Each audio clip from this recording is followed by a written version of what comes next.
से लेट आप लोगों के साथ जुड़े हैं। आज इरोजन पर बात करेंगे। मेंस की इम्पोर्टेंट टॉपिक है और ये भी बताएंगे कि वेदरिंग से कैसे अलग है। और इसमें मेंस में जो क्वेश्चन आता है वो आता है कि इरोजन कितने प्रकार से हो सकते हैं और अपर्दन, इरोजन मतलब अपर्दन, and what can be the measures of erosion. अपर्दन को रोकेंगे कैसे, भारत में अपर्दन किस किस क्षेत्र में होता है, तो अलग अलग मैप के माध्यम से आपको ये बताएंगे। तो आज जिस मैप का प्रयोग करेंगे पहले वो जल्दी से देख लेते हैं। आज एक ये बताएंगे मैप जिसमें सॉइल इरोजन कैसे होता है फ्लो चार्ट के माध्यम, और आपके सारे क्लासेज फ्लो चार्ट पर कर दिया गया है।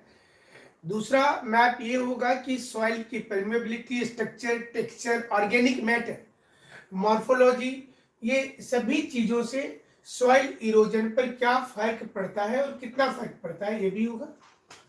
फैक्टर्स इन्फ्लुएंसिंग द इरोजन, ऐसे कौन कौन से फैक्टर हैं जो इरोजन को इन्फ्लुएंस करेंगे, मतलब अपर्दन जिस पर ज्यादा होता है, ऐसे फैक्टर्स के बारे में होगा। और ये जो मॉडल होता है कि किसी भी इरोजन का एक मॉडल होता है जिसमें रेनफॉल इंटरप्रिटेशन और इसमें leaf drainage, steam flow, soil surface का कंडीशन। तो इस मॉडल के अलावा हम लोग ये भी बात करेंगे कि विंड इरोजन अगर होगा तो वो कैसे होगा। Water erosion, wind erosion, glacial erosion होगा तो कैसे होगा। सॉइल सिस्टम क्या है, सॉइल सिस्टम क्या है जिस पर सॉइल इरोजन होता है। कुछ एक्स्ट्रा चीजें होंगी जो अमूमन नोट्स में आप जनरल रूप में नहीं देख पाते हैं। ये एक तरीका है फील्ड शेल्टर बेल्ट बनाने का जिसमें विंड इरोजन को रोका जाता है। तो ये भी बताएंगे कि कैसे ये बनाते हैं। अमेरिका में इन दिनों बहुत ज्यादा यूज हो रहा है, भारत में हरियाणा और दिल्ली और राजस्थान में इसका प्रयोग किया जा रहा है। ये है लिस्टिंग ऑफ सैंडी सॉइल जिसमें कि विंड इरोजन रुकता है। अगर इस प्रकार की व्यवस्था की जाए तो विंड इरोजन रुकता है। तो इस पर भी आपको चर्चा करेंगे आज। और ये है ripping is an emergency measure to reduce wind erosion on clay soil. में रिपिंग कर देना, जो आप यहाँ पर अलग अलग देख रहे हैं बीच बीच में, देखिए ये रिपिंग करना जो होता है इससे भी सॉइल इरोजन बहुत हद तक रुक जाता है। उसके बाद ये सॉइल इरोजन का जो कैसे रोकते हैं उसके अलग अलग पॉइंट्स हैं तो आज की क्लास में। और ये crop rotation, terrace farming, building dam, shelter belt, embankment, one महोत्सव, और इसके साथ conservation, tillage, contour farming, street farming, ये तमाम चीजों को हम लोग करेंगे। और जो शुरुआत में जो कल हम लोग क्लास किए थे वहां पर थोड़ा सा रिवीजन के तौर पर आपको बता दें कि ये वेदरिंग वाला जो मैप था जो एग्जाम में बहुत जरूरी है कि चूंकि वेदरिंग और इरोजन साथ में ही होता है। वेदरिंग का मतलब होता है कि इंसिटू पोजीशन पर चट्टानों का टूट जाना, मतलब जो चट्टाने टूट जाते हैं इंसिटू पोजीशन पर, तो वो कंडीशन जो होगा उस कंडीशन को बोलेंगे कि ये कंडीशन वेदरिंग की कंडीशन है। और जब हम लोग इरोजन कंडीशन बोलेंगे, इरोजन, तो उसमें मूवमेंट हो जाएगा, मतलब मेजर डिफरेंस है ये, एक में मूवमेंट होता है और एक टूट करके वहीं रह जाता है। तो कल इस पिक्चर को आपको समझाए थे, ये भी कल बताए थे, जिसमें केमिकल वेदरिंग का कैसे होता था, मैकेनिकल वेदरिंग कैसे होता था, कल इसने हमने आपको डिटेल्स में बताया था। फिर लिथिफिकेशन होगा और अंतिम रूप से चट्टाने टूट जाती हैं।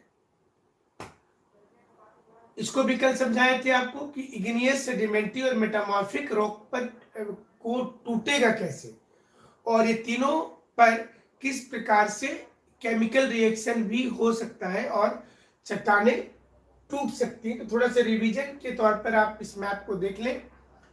और ये कंप्लीट मैप था केमिकल वेदरिंग का, जो जिप्सम में अगर वेदरिंग होता है तो इनिशियली शुरुआत कैसे होता है, और उसके बाद एक चक से आपको समझाया गया था कि कैसे चट्टाने टूटती हैं। ये लाइकेंस मतलब बायोलॉजिकल वेदरिंग जो होता है लाइकेंस के द्वारा में, वो वेदरिंग था जिसमें अलग अलग प्रकार से एपिलिथिक और फ्रैक्टिकोज, फोलियोज, क्रिप्टोडोलिथिक, ये सारे जो लाइकेंस हैं और एल्गे हैं, ये चट्टानों को ये भी तोड़ते हैं, इनकी भी प्रक्रिया तोड़ने की होती है। और ये एक्सोजेनेटिक इनपुट था जिसमें स्ट्रीम डिपोजिशन या रेगोलिथ, जो ऊपर के चट्टान टूट जाते थे, थर्मल हीटिंग से रॉक के स्ट्रक्चर पर भी डिपेंड करता है। तो एंडोजेनेटिक एनर्जी इनपुट से चीजें तैयार हो जाती हैं, और एक्सोजेनेटिक का मतलब कि तोड़ने की प्रक्रिया जो है वो एक्सोजेनेटिक कहा जाता है। ये भी मैं कल आपको समझाए थे, यहां तक आपको कल हमने बता दिया था, इनफैक्ट यहां तक कि वेदरिंग जो है breaking down of rock into smaller pieces that remain next to each other, so weathering form sediment, और ये मैकेनिकल और केमिकल के रूप में था। तो आज हम लोग की शुरुआत यहां से होगी कि इरोजन बेसिकली होता क्या है। तो इसके लिए जो इरोजन टॉपिक है आप देखें तो इरोजन में सेडिमेंट जो है इसकी मूवमेंट सबसे इंपॉर्टेंट होती है, सेडिमेंट का मूवमेंट होगा, ये समझिएगा हमेशा। So when we talk about weathering, it does not mean there is a movement, मतलब सिर्फ चट्टानें टूट गई और टूटने के बाद चट्टान उसी स्थान पर रह गया तो उसको वेदरिंग शब्द का यूज करेंगे, वेदरिंग यानी कि अपक्षयन।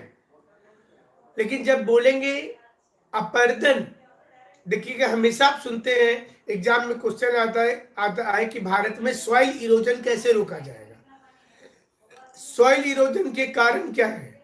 तो उस कंडीशन पर आपको सॉइल इरोजन के टाइप, कॉजेस और इसकी रोकथाम कैसे करेंगे, अलग अलग एरिया में मिट्टी का अपरदन आखिर होता कैसे है, तो इसी क्वेश्चंस को हम लोग तैयार करें। देखिए वेदरिंग होगा पहले, सेडिमेंट में सबसे पहले क्या हो रहा है, वेदरिंग मतलब रॉक्स ब्रेक इनटू सेडिमेंट, और फिर इस सेडिमेंट का क्या हो रहा है, मूवमेंट हो रहा है।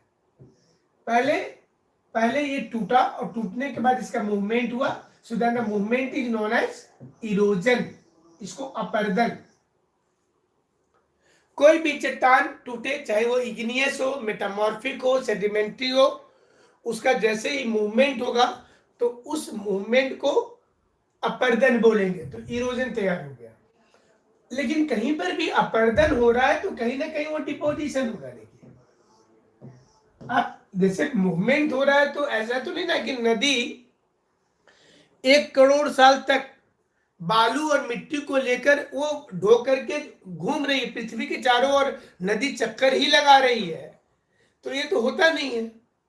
अगर हवा भी कोई चीज को उड़ा करके ले गया है या ग्लेशियर लेकर के गया है तो कहीं तो डिपॉजिट करेगा ना, वो तो ऐसा है नहीं कि अपने साथ साथ रखे रहेगा और नदी गोल गोल घुमाते रहेगी, ये बात तो है नहीं। If there is a erosion it means there is a deposition as well, अगर इरोजन है तो डिपोजिशन होगा ही होगा, ठीक है। तो सबसे पहले देखिए ऐसे समझना, वेदरिंग मतलब breaking of rock. So if there is a condition in sediment that is breaking material, it leads to movement, that movement is known as erosion, and erosion ultimately leads to deposition, it may be through, अब ये erosion कैसे हो सकता है, मतलब ले करके चलने वाले कारक कौन हो सकते हैं, पानी हो सकता है, स्ट्रीम्स या नदी आप बोल लीजिए,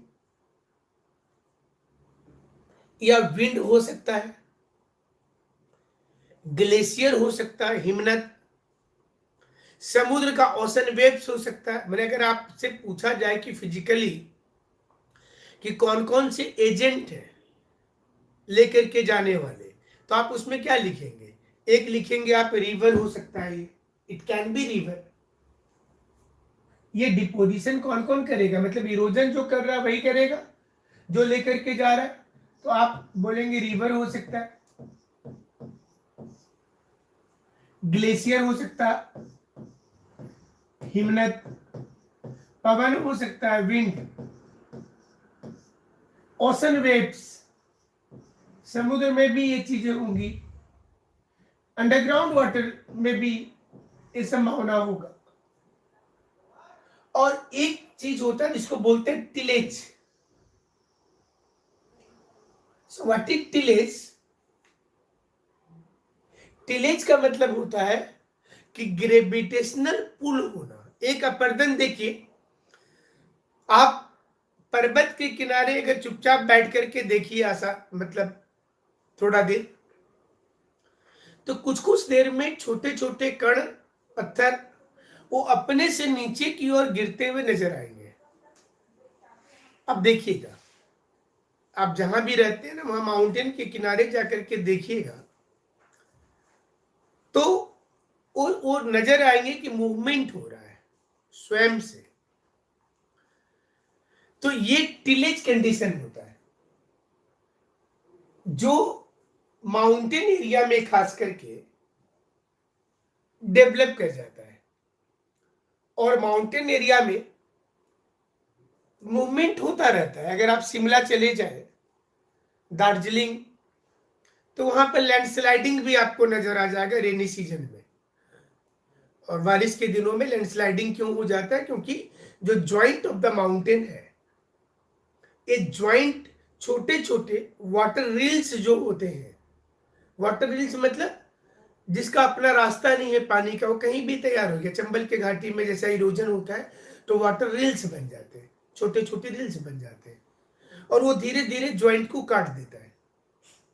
तो बड़ा सा ब्लॉक, शिमला वगैरह में क्या होता है, बहुत बड़ा ब्लॉक नीचे गिर जाता है, वो भी एक प्रकार का इरोजन है, वो भी अपर्दन हुआ।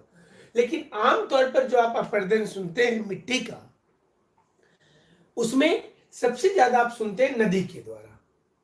तो नदी भी इंपॉर्टेंट है। तो विंड, वाटर, आइस, ये तीन मुख्य है, और चौथा है टिलेज। ये सभी मिलकर के अपर्दन की क्रिया कराते हैं। तो इस मैप को आप बना लेंगे,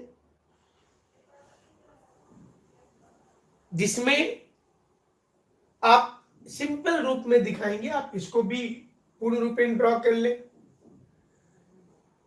कि वेदरिंग से इरोजन कैसे होता है, और इसके बाद वो डिपोजिशन कहां पर होगा। आपने एक पिछली जो मेंस की क्लास हो रही थी, अब उसमें आपने देखिए बहुत से इरोजनल फॉर्म पढ़ा था, विंड का पढ़ा था कि विंड इरोजन जब करती है तो चट्टानों का यार्डांग बना देती है, जुगेन बना देती है, मशरूम रॉक बना देती है, पेडेस्ट्रल रॉक बना देती है, चिमनी बना देती है। ऐसी कई आपने आकृति बना था, हमादा, ब्लो आउट, ओएसिस तैयार कर देती है। और रिवर के भी आपने कई आकृति पढ़ा, ग्लेशियर का भी पढ़ा। तो इससे एक तो चीज क्लियर होगा, जो इरोजन हम लोग पढ़ रहे हैं, इरोजन ऑफ सॉइल, तो ये बनता, ये कैसे तैयार होता होगा, ये कैसे तैयार होता होगा। तो ये मूवमेंट जो है, ये मूवमेंट से तैयार होता है। ठीक है, तो चलिए इसके बाद हम लोग जो है अब पढ़ेंगे सॉइल इरोजन, जिसमें एक सिस्टम से समझेंगे, जिसमें देखिए सॉइल सरफेस कंडीशन। सबसे पहले क्या देखना है कि सॉइल सरफेस कंडीशन क्या है। जहां पर इरोजन हो रहा है वहां की कंडीशन क्या है मिट्टी की, सरफेस डिप्रेशन स्टोरेज क्या है। अब देखिए रेनफॉल शुरू हुआ तो इंटरप्रिटेशन देखिए उसका, कि अगर वेजिटेशन है तो वेजिटेशन स्टोरेज अगर कहीं पर है तो उस एरिया में उतना ज्यादा नहीं हो पाएगा। तो कि देखिए लिफ्ट ड्रेनेज हो जाता है वहां, और स्ट्रीम फ्लो हो जाता है। लेकिन किसी एरिया का नेट रेनफॉल देखेंगे और इन्फिल्ट्रेशन देखेंगे। इन्फिल्ट्रेशन का मतलब होता है कि बारिश होने के बाद कितना पानी अंडरग्राउंड वाटर के रूप में नीचे चला गया, ये देखेंगे कि कितना पानी अंडरग्राउंड वाटर के रूप में चला गया, और उसमें डैम्पनेस कितना छोड़ दिया है मिट्टी में। तीसरी चीज इसमें देखा जाता है कि कहीं पर अगर ओवरफ्लो ऑफ वाटर हो रहा है या डिटेचमेंट हो रहा है सरफेस का, तो सरफेस डेप्थ क्या है, सरफेस वाटर डेप्थ क्या है, और यहां पर रेनड्रॉप इंपैक्ट क्या हो रहा है, सेडिमेंट की ट्रांसपोर्टेशन कितनी हो रही है, और फ्लो ट्रांसपोर्ट कैपेसिटी कितना है, किसी भी पानी का फ्लो ट्रांसपोर्ट कैपेसिटी कितना है।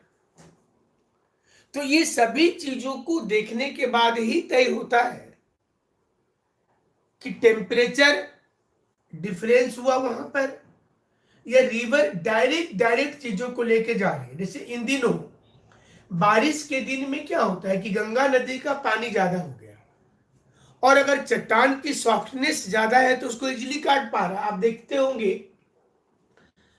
तो नदी की जो तेज धारा होती है वो 2-2, 3-3, 4-4 किलोमीटर एक बार में एरिया को कट कर देता है, एक बार में।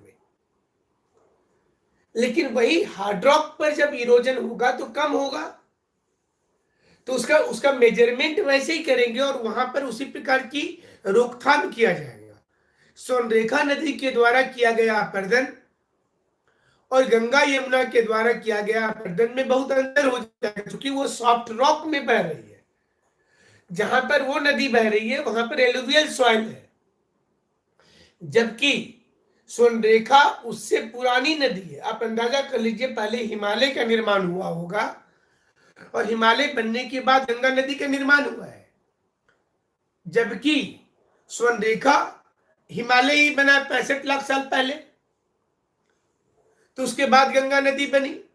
लेकिन स्वर्णरेखा नदी आज से तकरीबन 570 मिलियन साल पहले का है।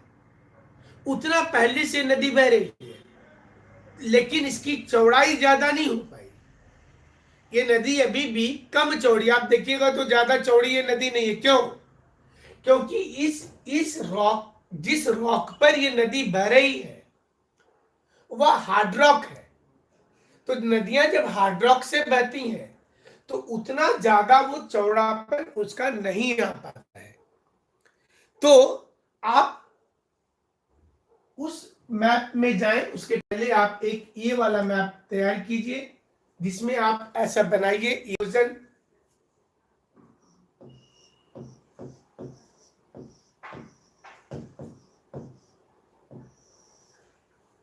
और इरोजन में आप रिवर, विंड, ग्लेशियर, सी वेव्स,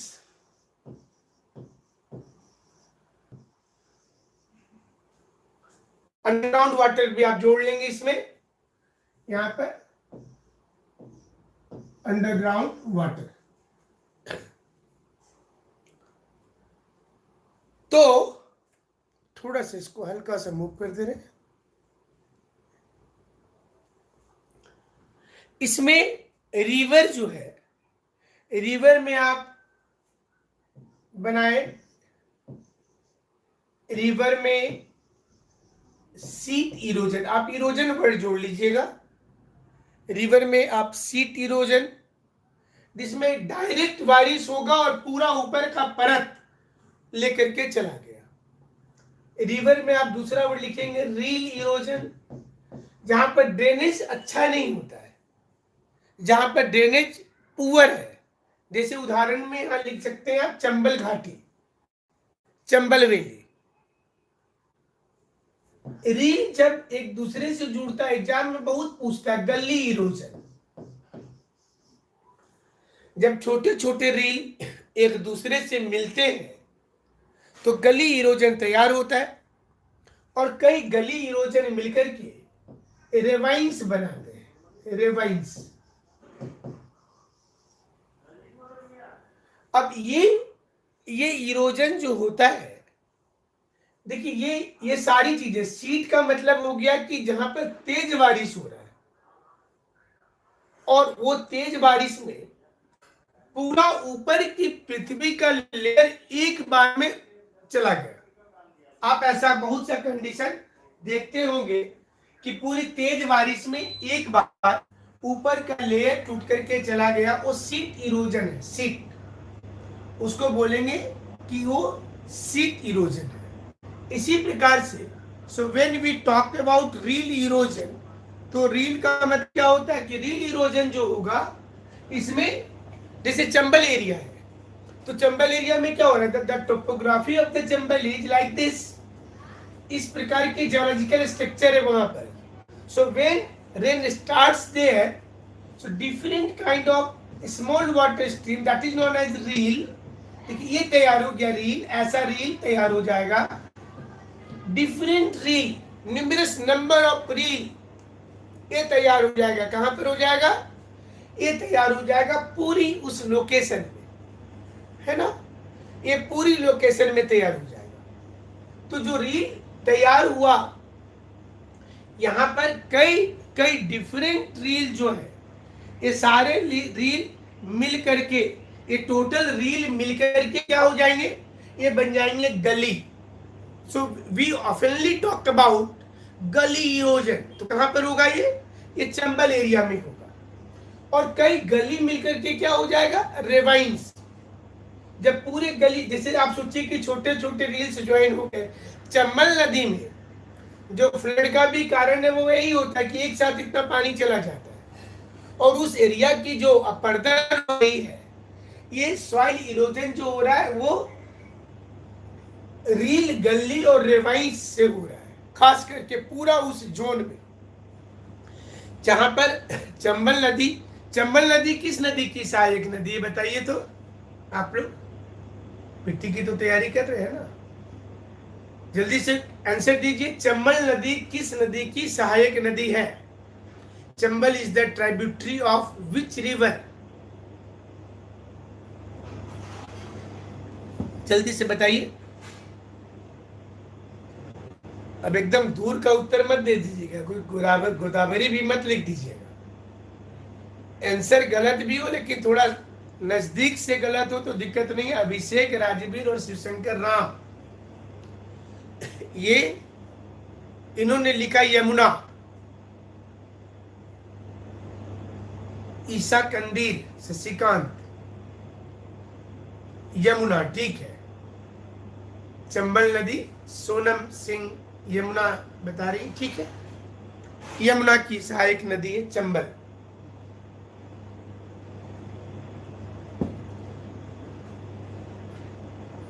तो ये जो रिवर से इरोजन होगा वो इस प्रकार से होगा। और विंड वाला तो आप लोग जानते ही हैं कि विंड का इरोजन जो होगा तो डायरेक्ट आप अपने नोट्स को बेहतर करने के लिए पुराना जो पढ़ाई की है ना उसको इंक्लूड करते जाइएगा। जैसे विंड में जो प्रक्रियाएं होती हैं वो एक पॉइंट लिख देना है कि विंड में पूरा डिफ्लेशन से इरोजन हो जाता है। डिफ्लेशन का मतलब क्या हो गया कि पूरा उड़ा करके ले जाना, पूरा उड़ा करके ले जाना। जैसे ओएसिस बनता था कि पूरा पृथ्वी के जितने भी कण थे उड़ाकर लेकर के चले गए। तो ये अब एब्रेजन में भी चट्टाने टूट के छोटी होगी ना, घर्षण बल से एट्रिशन में भी छोटी होगी ना, और जब स्मॉलर पार्टिकल्स होगा तो विंड को इजी हो जाएगा ना उड़ा करके ले जाना। छोटे कण को उड़ा रही है, बड़ा पत्थर कैसे छोटा होगा, तो घर्षण बल शुरू होगा कि नहीं होगा। और जब घर्षण बल शुरू होगा तो धीरे धीरे क्या होगा, वो पृथ्वी पर तोड़ तोड़ करके उसको पतला करते जाएगा, फिर हवा आया उड़ा करके ले गया, दैट इज इरोजन। तो विंड में एक इरोजन होता है, और विंड के साथ ग्लेशियर भी इरोजन करता है।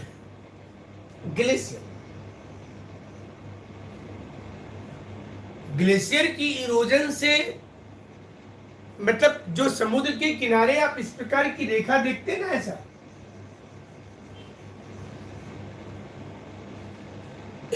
इसको क्या बोलते हैं बताइए तो। ग्लेशियर की इरोजन में इस प्रकार की आकृति क्या बोली जाती है, जल्दी से बताइए।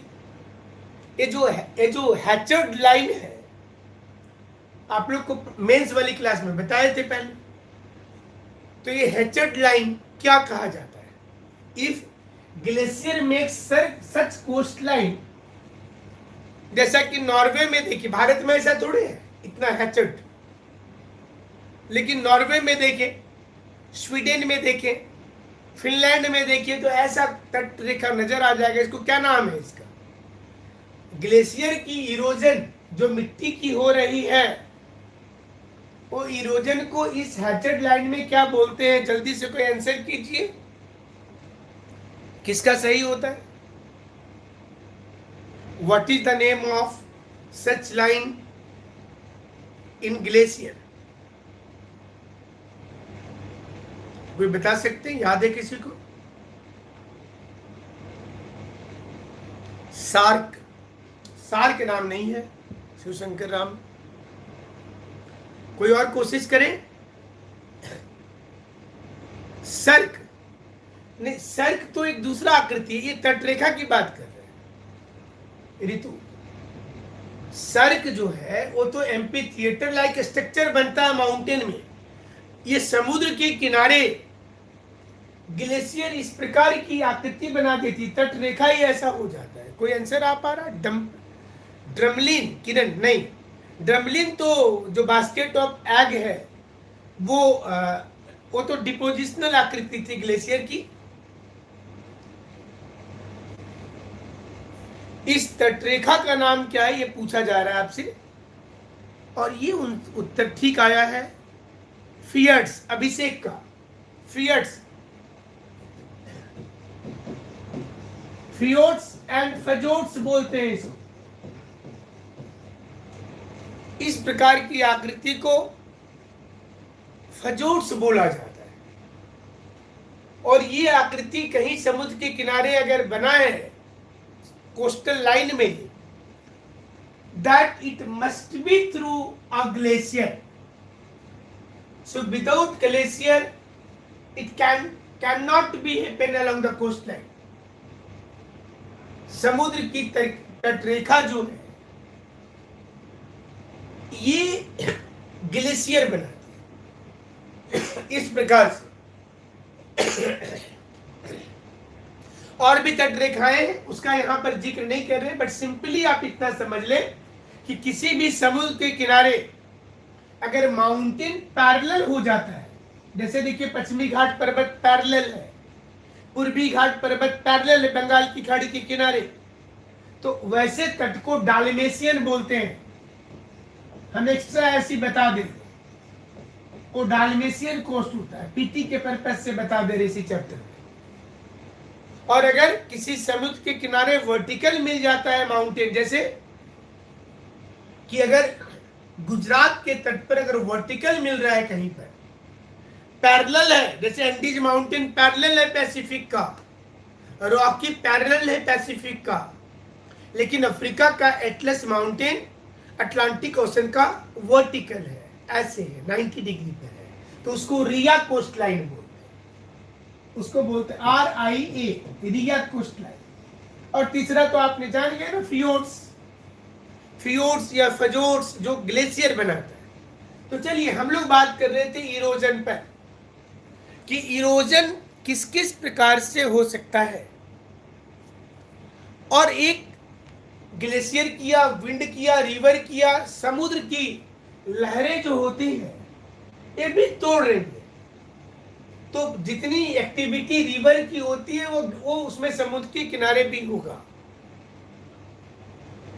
जब हम लोग बोलते हैं ना मीन सी लेवल, समुद्र में mean sea level, so what is mean sea level? Mean sea level क्या है? मीन सी लेवल क्या है? So when we talk about mean sea level, it means the area between high tide and low tide। समुद्र में जब सबसे ऊंचा ज्वार होगा जिसको स्प्रिंग टाइड बोलते हैं, और सबसे छोटा ज्वार टाइड होगा जिसको निप टाइड बोलते हैं, स्प्रिंग एंड निप टाइड। तो वो एक 90 डिग्री पर होता है निकटाइट। बता देंगे टाइट्स अगर चैप्टर होगा, पीटी में जहां होगा आप लोगों को तो पढ़ना ही है। कैसे आता है, कितने घंटे के बाद ज्वार आता है। कहावत सुने ना, time and tide wait for none. ये दोनों किसी का इंतजार नहीं करता, टाइम से आ जाता है। तो मीन सी लेवल, समुद्र में भी काफी इरोजनल एक्टिविटी होती है। और एक टिलेज जो बताए थे कि ग्रेविटेशनल पुल होगा। टिलेज का मतलब क्या हुआ कि downward at the mountain. So if there is a more slope in the mountain, more will be the erosional activity. अगर स्लोप ऐसा है तो हाँ इरोजन भी ज्यादा होगा। स्लोप अगर जेंटल है तो इरोजन भी कम होगा। ठीक है, चलिए आगे बढ़ते हैं। अब आगे मैप पर आ जाते हैं जो आप पढ़ रहे थे अभी।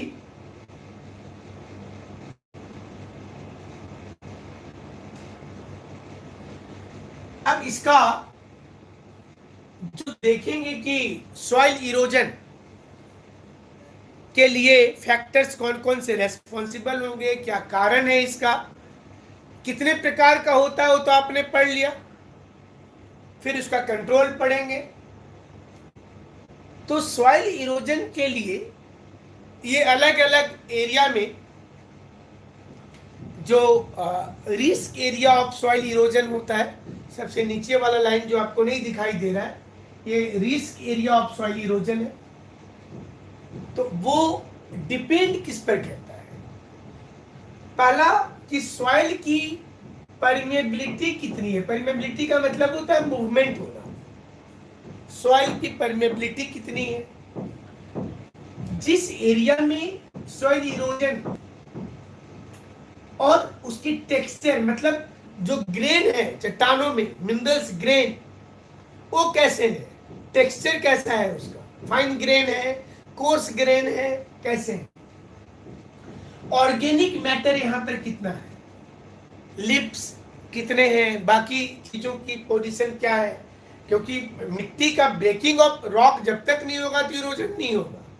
तो चट्टान को तोड़ने के लिए माइक्रोबैक्टीरियल भी बहुत बड़े सपोर्टर होते हैं। एल्गे है वहां पर, फंगस लगा हुआ है, पूरी मिट्टी में लाइकेन आ गई है, तो वहां भी मिट्टी टूटने का खतरा बढ़ जाता है उस एरिया में।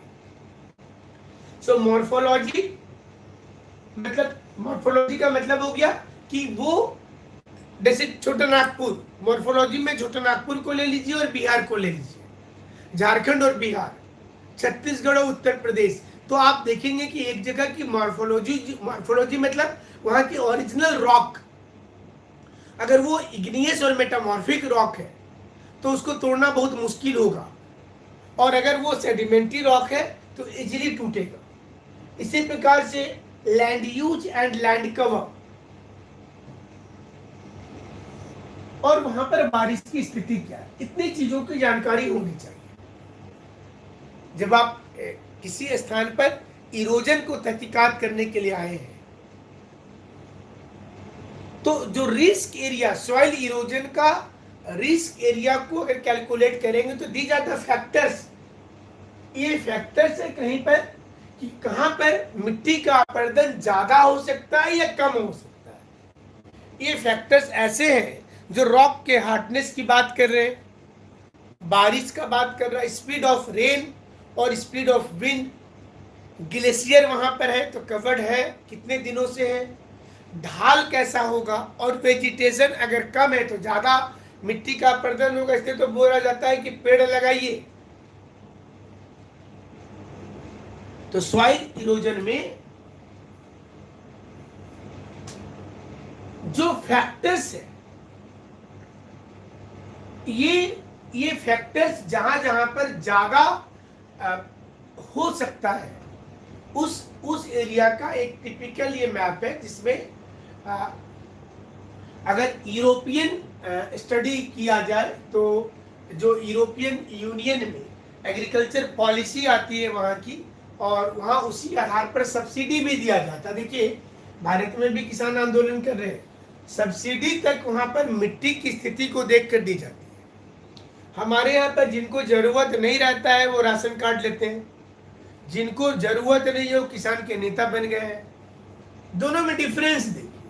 आपकी वहां पर क्लाइमेटिक कंडीशन, अगर आपके मिट्टी में अपरदन हो रहा है, वेदरिंग हो रहा है, तो आपको नुकसान हो रहा है। तो वो स्टडी पैटर्न वहां पर होता है कि अगर किसी एरिया में लेस देन 30 मिलीमीटर रेन हो रहा है तो उसकी कंडीशन क्या होगी। अगर स्टीप स्लोप है उस रीजन में जहां पर आपका एग्रीकल्चर लैंड है, वहां पर स्टीप स्लोप है, तो वहां पर क्या होगा। ये भारत में भी अपनाया जाना चाहिए। सॉइल में अगर 70% से ज्यादा सिल्ट है, देखिए किस किस चीज की जानकारी जरूरी हो जाती है। जब यूरोप के किसी देश में जब मुआवजा भी मिलता है सॉइल इरोजन के पर्पज से, तो वहां किन चीजों की स्टडी की जाती है। और इसके साथ देखा जाता है कि आपकी ऑनरशिप खुद की है जमीन की, और या फिर आप ट्रेनिंग के लिए, स्किल के लिए लिए हैं। आप जो खेती भी कर रहे हैं तो कितना सुटेबल कर रहे हैं, क्योंकि बिना पर्दन का खेती आप अच्छा नहीं कर पाएंगे। तो फिजिकल कंस्ट्रेंट क्या होता है, अपॉर्चुनिटीज ऑफ फार्म क्या है, टिलेज ऑपरेशन। आपके खेत ऐसे जगह पर है जहां पर मिट्टी का अपरदन हो रहा है, तो आपको तो नुकसान होने की बहुत ज्यादा प्रोबेबिलिटी ज्यादा हो गया। अगर कहीं पर बेयर लैंड है तो वहां भी अपरदन बहुत ज्यादा होगा।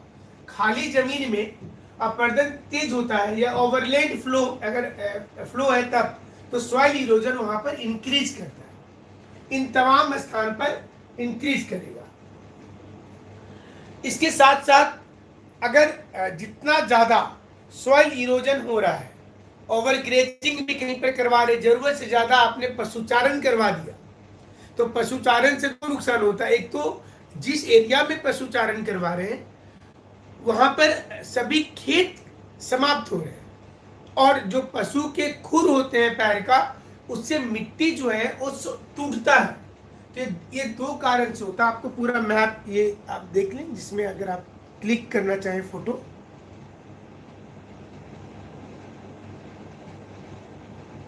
ये long term loss of productivity capacity होगा। सॉइल इरोजन अगर बढ़ता है तो उस कंडीशन पर खेती पर भी कितना ज्यादा असर पड़ेगा। एक तो अगर सॉइल इरोजन पंजाब हरियाणा में ज्यादा है तो उसका नतीजा ये होता है कि जो आपने फर्टिलाइजर यूज किया वो फर्टिलाइजर भी सॉइल इरोजन में साथ ही साथ चला गया, तो आपको नुकसान डबल हो गया। आपको फिर अगले साल नया फर्टिलाइजर लाना है। तो एग्रीकल्चर पॉलिसी में देखा जाता है कि सॉइल इरोजन जितना कम हो पाए। कैसे होगा ये समझना है। नेक्स्ट मैप,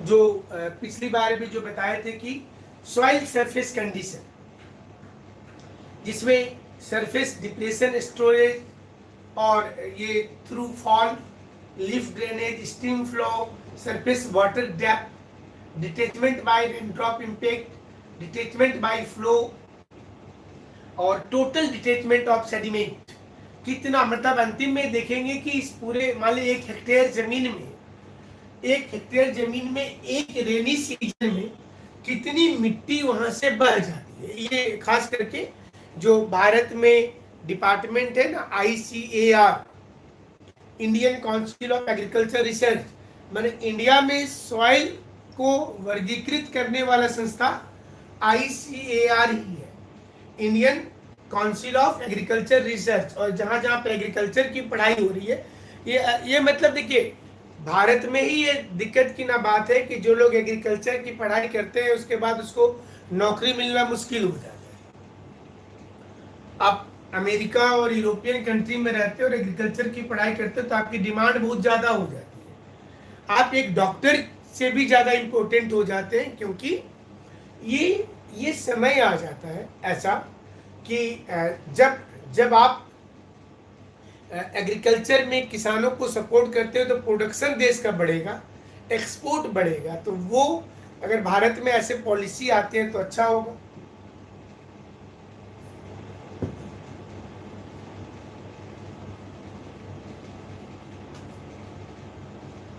अब विंड वाला जो कहीं पर कंट्रोल्स ऑन सॉइल इरोडेबिलिटी जो है ये देखेंगे तो सॉइल का पार्टिकल साइज एंड मिनरलोजी, सॉइल का मॉइस्चर, सॉइल में माइक्रो बायोटा का क्या पोजीशन है, सॉइल की केमिस्ट्री और इलेक्ट्रोस्टैटिक फोर्सेज।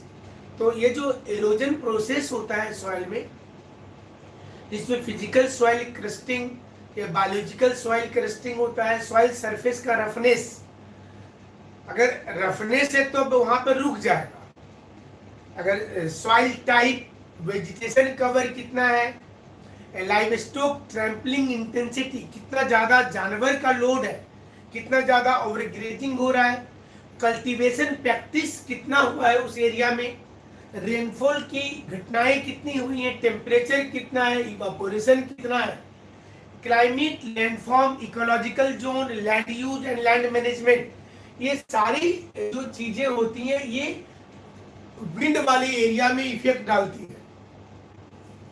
ये सारी चीजें विंड के एरिया में इफेक्ट डालती है, जिसमें सॉल्टेशन, एमिशन, डिपोजिशन, मतलब कि थोड़ा सा भी हवा चलेगा डेजर्ट एरिया में तो थोड़ा सा मूवमेंट हो जाएगा, मिट्टी का और बालू का थोड़ा सा मूवमेंट हो जाएगा, जंपिंग करके सॉल्टेशन प्रोसेस से हो जाएगा, और कहीं दूर जाकर को डिपोजिशन भी हो जाता है। जैसे चीन में जो लोहेस का मैदान बना है चाइना में, वो काफी किलोमीटर का अंतर है। लोहेस का मैदान ये सांसी सेंसी प्रांत वाले एरिया से मिट्टी वहां का नहीं है, ये वेस्टर्न साइड का मिट्टी है और वहां से उड़ करके सांसी सेंसी प्रांत में आकर के जमा हुआ है। तो ये चाइना में, आप इंडिया में भी अगर देखिएगा तो जो अरावली वाले रीजन से जो विंड की डायरेक्शन है, तो पंजाब हरियाणा तक सॉइल इरोजन हो रहा है, पंजाब हरियाणा तक हो रहा है। आप अंदाजा कीजिए कि राजस्थान से और ये धीरे धीरे हरियाणा तक को टच कर रहा है और वो वहां के भी एरिया को वो कवर करता जाता है, तो एक्सटेंशन ऑफ डेजर्ट हो जाता है। मतलब भारत में मरुस्थल बढ़ते जाएगा। इसी प्रकार से पश्चिमी घाट पर्वत और पूर्वी घाट पर्वत, ये दोनों का जो अपोजिट साइड है, बीचों बीच वाला एरिया, वहां पर भी ये बहुत तेज गति से हो रहा है, तो ये भी नुकसान होता है। और किसी एरिया में अगर स्लोप ज्यादा है तो वहां भी बहुत ज्यादा होगा, जो कि ट्रांसपोर्ट कैपेसिटी ऑफ फ्लो बढ़ जाएगा। जितना ज्यादा ढाल होगा उतना ज्यादा ट्रांसपोर्ट कैपेसिटी ऑफ रेन हो जाएगा। बारिश का पानी रेनी सीजन में उतना ज्यादा तेज होगा और टोटल ट्रांसपोर्ट कैपेसिटी के लिए detachment of rain, detachment by flow, transport capacity of rain, transport capacity of flow. कभी कभी क्लाउड बस्ट जो होता है, क्लाउड बस्ट नाम सुनते हैं ना, बादल फट गया। बादल फटने का मतलब क्या होता है? Heavy rainfall with in few minute. अगर 10 मिनट में ही एक पूरे 15 दिन का पानी बरस जाए, सोचिए। ऐसा आमतौर पर पर्वतीय राज्यों में होता है, तो उसको क्लाउड बस्ट बोलते हैं। कभी आप टीवी पे पिक्चर में ऐसे देख लेते होंगे, आता होगा। तो क्लाउड बस्ट होना, बादल फटता है।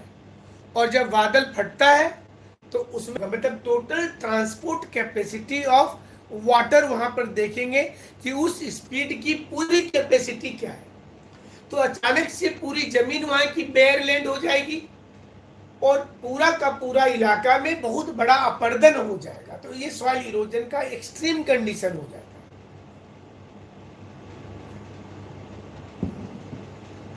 तो इसके और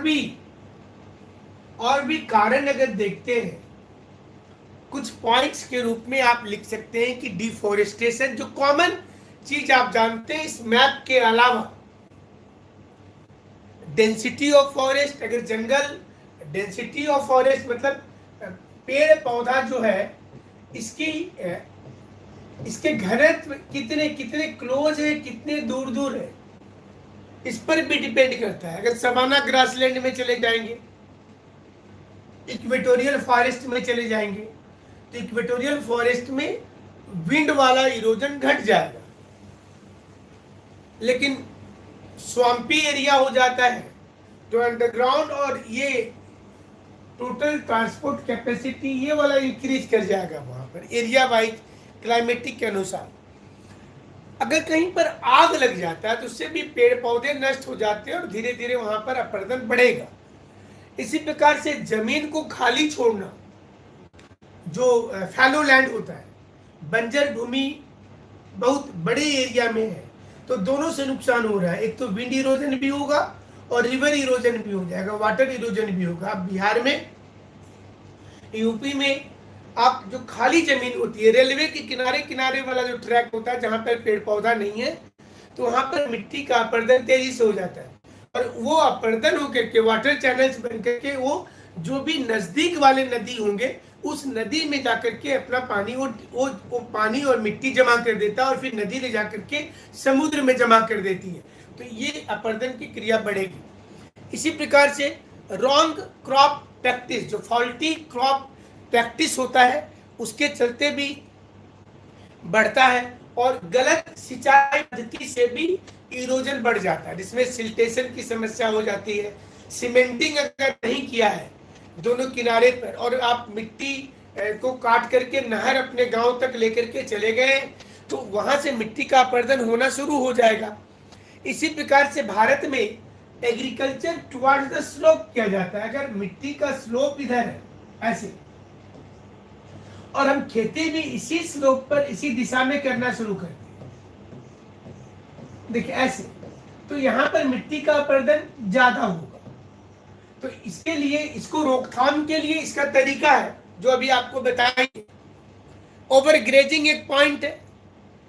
रोड बनाने के लिए भी चट्टानों को तोड़ा जाना, उसको दोनों किनारे पर जब मिट्टी जमा की जाती है वहां अपर्दन हो जाता है। माइनिंग के समय में अपर्दन हो जाता है। तो ये सारे अपर्दन है। अब इसको कंट्रोल कैसे किया जाए, अपर्दन को आप कंट्रोल कैसे कर सकते हैं? अलग अलग, जैसे कि फील्ड शेल्टर बेल्ट बनाना, ये टेक्निक इजराइल में और अमेरिका में शुरू किया गया है, जिसमें देखिए इस प्रकार का अगर शेल्टर बेल्ट बनता है फील्ड में ऐसा, तो देखिए यहाँ पे लिखा हुआ है कि field shelter belt reduce wind erosion and conserve soil moisture. मतलब कि आप अगर शेल्टर बेल्ट तैयार किया हुआ, देख लीजिए यहाँ पे भी आपको पतले पतले पेड़ का ऐसे लाइनिंग नजर आ रहा होगा। देखिए ऐसे जोन में ऐसे देखेंगे तो ऐसे लाइनिंग है यहाँ पर। ये शेल्टर बेल्ट नमी मिट्टी के अंदर थोड़ा तैयार कर देगा, डेजर्ट एरिया में खास करके। और देखिए इसके किनारे किनारे आप देखेंगे, देखिए इस जोन में देखिए आप, ये जो ग्रीन वाले जो सीन दिख रहे हैं आपको, देखिए उस पूरे जोन में एक फॉरेस्ट जैसा तैयार हो जाता है। तो खास करके कैलिफोर्निया में और नेवादा जो वहां पर जगह है कैलिफोर्निया के पास अमेरिका में, वहां पर डेजर्ट के एक्सटेंशन को रोकने के लिए ऐसे शेल्टर बेल्ट बनाया जाता है।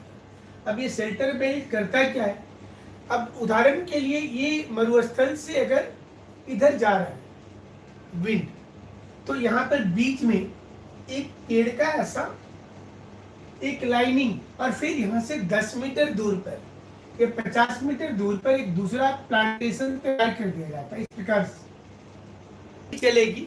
तो जो एक बेल्ट तैयार हो चुका है, ये वाला देखिए जो तैयार हो चुका है, तो ये इसको क्रॉस करना मुश्किल होता है।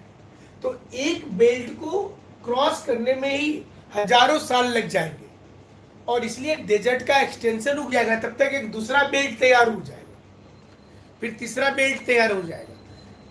और यहाँ इस एरिया में धीरे धीरे अगर आप फिर खेती शुरू कर दीजिए तो जो विंड इरोजन होता है तो वो ऑलमोस्ट रुक जाता है। तो बेयर लैंड कंट्रोल करना ये भी बहुत ज़रूरी होता है और ये इम्पोर्टेंट भी एक प्रकार से है। इसके अलावा अगर देखेंगे तो सॉइल इरोजन में, तो इसमें आप ये भी देख पाएंगे कि अगर आप देखें तो इसमें आप देखिए कि listing of Sandy soil reduces, मतलब विंड इरोजन अगर होगा तो लिस्टिंग ऑफ सैंडी सॉइल, देखिए इसलिए बीच बीच में विंड इरोजन में ऐसे एक ट्रेंच जैसा एक लंबी आकृति देखिए इस प्रकार से बना दी जाती है। और थोड़ा सा गड्ढा भी यहाँ पे कर दिया जाएगा, मिट्टी को खुला नहीं छोड़ करके। थोड़ी उसमें नमी भी आ जाती है मिट्टी में, थोड़ा अंदर की मिट्टी बाहर आती है, इस प्रकार के देखिए ये। और यहाँ पे कुछ ग्रासेस लगा दिया जाता है ऐसा।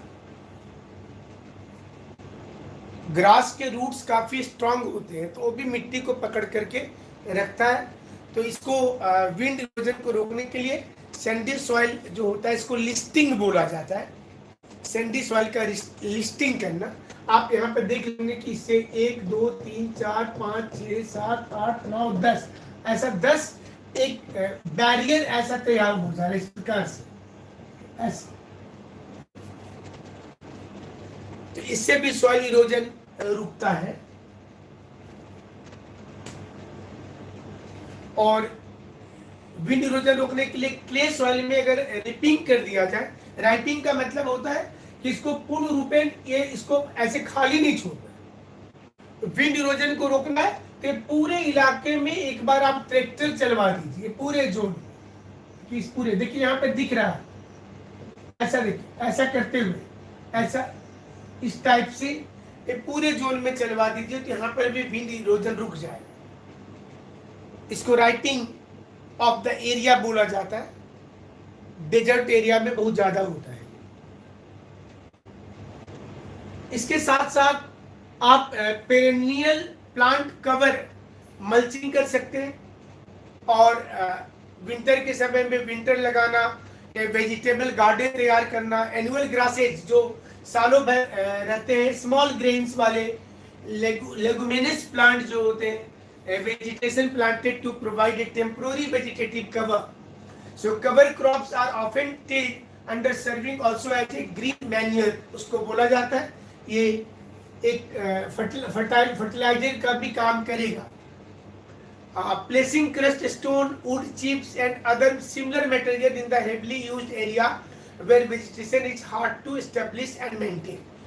जिस एरिया में दिक्कत है खेती करना, वहां पर आप इन चीजों को डाल करके भी रोक सकते हैं कि जो क्रस्ट स्टोन होता है या वुड चिप्स होते हैं, जो लकड़ी का बुरादा, इन चीजों को भी वहां पर आप जमा करके डाल सकते हैं, जिससे कि क्या होगा कि उस एरिया में भी रुक जाएगा आपका और आपको इसका लाभ मिल सकता है। तो these are the major for soil erosion in different areas. So using other erosion controls that include such as sodding और हाइड्रो सीडलिंग प्रोसेस, इससे भी आपको फायदा होगा।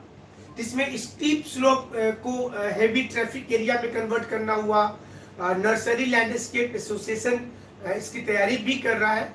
और प्रॉब्लम जो है कहीं कहीं पर addressing problem area of that get lots of storm water run of, तो वो भी एक प्रॉब्लम होता है। वहां पर रेन गार्डन बना दीजिए। रेन गार्डन अगर बनेगा तो उससे भी बहुत हद तक कंट्रोल हो जाता है। एफोरेस्टेशन तो इम्पोर्टेंट है ही। Afforestation, planting new trees and the plant जो होता है उससे भी फायदा होगा आपको। क्रॉप रोटेशन टेक्निक को भी यूज कर सकते हैं। टेरेस फार्मिंग करना, इस प्रकार से अगर आप फार्मिंग करते हैं, ऐसा फार्मिंग करते तो भी मिट्टी की अपरदन बहुत हद तक रुक जाएगी। शेल्टर बेल्ट बनाना जो भी आपको बताए थे। Buildings of check dams. Check dams क्या होता है कि कहीं भी वाटर फ्लो है तो इसमें देखिए ये वाटर फ्लो है तो इसमें क्या करना है कि इस साइड में थोड़ा दूर तक एक कवर कर देना है, ऐसा एक थोड़ा सा ऊंचाई तक एक वॉल तैयार कर देना है छोटी छोटी नदियों में, और यहाँ छोटा सा रास्ता छोड़ देना। इससे क्या होगा कि दो चीजों का फायदा होता है। एक तो जो मिट्टी अपरदन होकर के आ रहा है वो इस एरिया में रुकना शुरू हो जाएगा, ग्राउंड वाटर भी यहाँ का स्ट्रॉन्ग होगा, और फिर आगे जाकर के यहाँ इस साइड में रास्ता छोड़ देना। देखिए यहाँ पर रिवर ऐसे बहेगी, ऐसे आएगी, देखिए यहाँ, और फिर ऐसे चलेगी, फिर इस रीजन में आपको यहाँ ब्लॉक कर देना है। तो ये टेक्निक अगर आप यूज कर रहे हैं ऐसा, तो इससे क्या होता है कि चेक डैम अगर बनाइएगा तो सूखे की समस्या से भी निपट लीजिएगा, अंडरग्राउंड वाटर भी अच्छा हो जाएगा उस एरिया का, और अंडरग्राउंड वाटर के साथ साथ वहां पर जो प्रॉब्लम हो रहा था इरोजन का, रुक जाएगा। शेल्टर बेल्ट अभी आपको बताए, इसको भी भारत में यूज करना शुरू कर, थार डेजर्ट के एक्सटेंशन को रोकने के लिए शेल्टर बेल्ट बनाने की प्रक्रिया की शुरुआत हो चुकी है। इम्बैकमेंट्स बनाना, जो नेपाल में किया जा रहा है कि नदी के दोनों साइड में नेचुरल लेवी इम्बैकमेंट बना दिया, जिससे कि नदी का कटाव रुक जाएगा, तो वहां पर भी मिट्टी का अपरदन रुकेगा। वन महोत्सव, इस प्रकार के कार्यक्रम को आगे बढ़ाना, कि वन महोत्सव जैसे आप कुंभ मेला लगाते हैं, अलग अलग समय पर लोग यात्रा करते हैं धार्मिक, तो अगर आप पर्यावरण को लेकर के भी शुरू करें और इसको ये फायदा मतलब स्कूल से ही शुरू किया जाए बताना, तो इसका लाभ बहुत ज्यादा होगा और वो फायदा आपको दिखेगा। कंजर्वेशन ऑफ टिलेज होना चाहिए। कंटूर फार्मिंग कर सकते हैं, कंटूर फार्मिंग बहुत अच्छी टेक्निक है। स्ट्रिप फार्मिंग किया जा सकता है, जहां पर स्लोप जो है स्टीप है, तो alternative method of preventing erosion, वो भी एक तरीका होता है कि प्लांटिंग फील्ड तैयार करना। जैसे आप दार्जिलिंग एरिया में जाएंगे तो वहाँ पर दिखेगा, असम में दिखेगा, जो टी और कॉफ़ी के बागान नीलगिरी में तैयार किए गए हैं, वहाँ भी दिखेगा आपको। तो स्ट्रिप फार्मिंग और कंटूर फार्मिंग मतलब एक ही हाइट पर, एक हाइट पर, एक लेवल पर हिली एरिया में खेती कीजिए, तो उससे भी बहुत हद तक फायदा होता है। टेरेस फार्मिंग, जिसमें many farmers have successfully combated erosion by planting in flat area created on hillside in a steep like formation. Grass waterways होता है, जहां पर वाटर फ्लो तेज है वहां पर ग्रास वाटरवेज लगा दीजिए तो उससे रुक जाएगा। डाइवर्जन ऑफ स्ट्रक्चर, ये चाइना में किया गया, जिसमें वांगो नदी जो है उसका रास्ता ही उन्होंने बदल दिया पूरा चाइना में, कि वांगो रिवर जो है उसकी डाइवर्सन चेंज कर दिया। तो एक तो डाइवर्सन ऑफ फ्लो आप कर सकते हैं, जिससे भी कंट्रोल होगा, और गली इरोजन को भी आप बेहतर कर सकते हैं। जैसे चंबल एरिया में उसके लिए काम शुरू हुआ है। और सॉइल कंजर्वेशन अगर होता है तो इस प्रकार से देखिए, डेजर्ट एरिया में भी इस प्रकार की ग्रीनरी, जो ग्रीन सीन आपको नजर आ रहे, ये सॉइल कंजर्वेशन किसी एरिया में होगा तो ऐसा लुक हो जाएगा। ये चीजें हो सकती है। सरफेस रफनेस को इंक्रीज कर दीजिए, जो स्मूथ सरफेसेज है उसमें रफनेस अगर इंक्रीज करेंगे तो वो भी बहुत अच्छा होता है, और वहाँ उस एरिया में भी निश्चित रूप से फायदा मिलेगा। तो ये इरोजन का जो मेंस में जो टॉपिक है आपका, उसका ये चैप्टर था। अभी आपको अब कुछ पूछना है तो आप लोग अपना क्वेश्चन अब पूछ सकते हैं। ये वेदरिंग और इरोजन जो चैप्टर है, ये दोनों चैप्टर अभी समाप्त हो गए हैं, वेदरिंग एंड इरोजन। आप अभी अपना सवाल आप पूछ सकते हैं, बेसिक जो आप पूछना चाहें। जो वेदरिंग और इरोजन चैप्टर था मेंस के पर्पज से समाप्त हो गया। कोई क्वेश्चन आप लोगों के पास है तो पूछिए आप।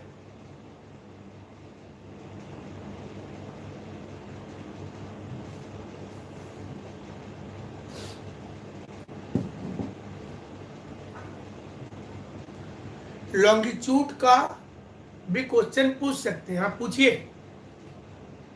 लॉन्गिट्यूड, लैटिट्यूड जो भी आपको पढ़ाया गया पूछिए।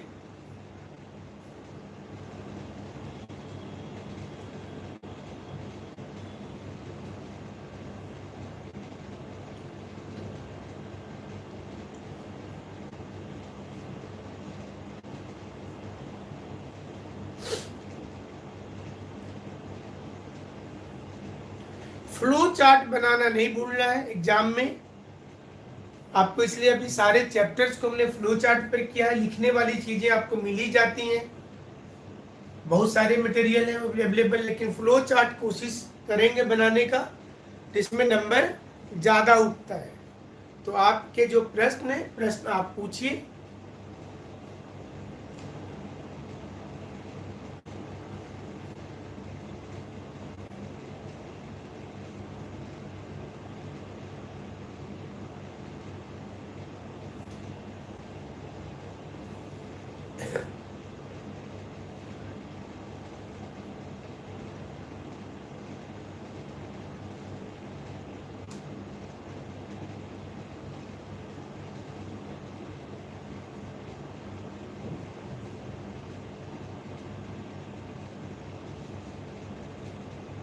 ठीक है, फिर आज के लिए क्वेश्चन नहीं पूछ पाए जो बोल रहे थे कि पूछेंगे।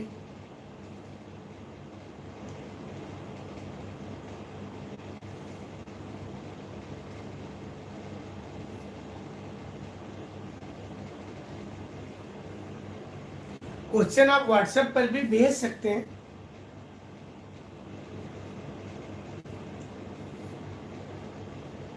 चीजें वही रहेंगी, हिंदी वाले शब्द लिखना है। फ्लो चार्ट अगर हिंदी में बनाना चाहते हैं तो चीज वही रहेगा। आप रॉक को चट्टान लिख दीजिए, वेदरिंग को अपक्षयन लिख दीजिए, इरोजन को अपर्दन लिख दीजिए, ग्रेन्स को खनिज खनिज के साइज लिख दीजिए, चीजें वही रहेगी।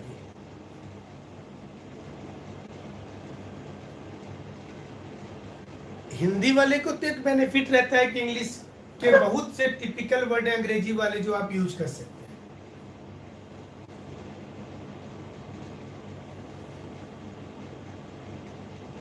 छिद्र वाले चट्टान, बिना छिद्र वाले चट्टान। अब इंग्लिश लिख में हिंदी, उसमें यही चीज है, उसमें हिंदी आप लिख लें। और कोई क्वेश्चन है? क्वेश्चन आप क्लास के बाद में अगर दिक्कत होता है आप लिख करके रखे तो फोटो खींच करके उस समय आप व्हाट्सएप में भेज सकते हैं।